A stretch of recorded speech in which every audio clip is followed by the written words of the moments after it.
My name is Larry Robertson, and I'm the Senior Director of Human Capital and Innovation for ASGE, the American Society for Gastrointestinal Endoscopy. I think the greatest example of innovation at ASGE is in ASGE embracing innovation to begin with. We know that the rules for associations are changing. People are engaged with associations not just for a sense of belonging, but they're really expecting some value. They're expecting some return on their investment for their engagement. So that we have embraced a system or developing a system to create and deliver value over and over and over again to our members is probably the greatest innovation that ASGE has ever engaged. The greatest cultural component at ASGE that supports innovation is commitment to our members. We are very fortunate to have a human capital asset, or our people, who really understand the vision and the mission of the organization. And they really understand that it's our job to help our doctors, our physicians, be successful practitioners and to run successful practices. That understanding has led to a very deep and abiding commitment by our people.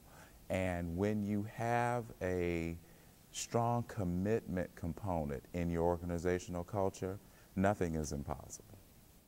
The most critical leadership role in supporting the innovation effort is the ability to manage change, to take innovation from conceptual to reality will require a great deal of organizational change and a great deal of attention to organizational readiness.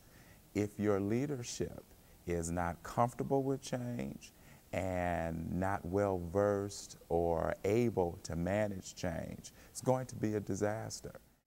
I've learned a couple valuable lessons in innovation. The first one would be clarity. Make sure that when you begin your innovation initiative or when you set out on developing your system to create and deliver value, that you are clear and that all your stakeholders are clear about exactly what you're trying to achieve. Is it better project management? Is it better product management and development?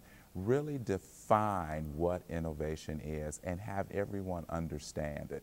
And the second thing I've learned is make sure that you understand your organization's culture. There are a lot of soft skills, there are a lot of management skills, there are a lot of people skills that are very important in creating an innovation culture. You need to know what your culture is, and you need to understand how that culture will support your efforts. And if you have tenets of your culture that do not support your innovation efforts, you really need to understand how you're going to deal with those, because those things will disrupt your journey.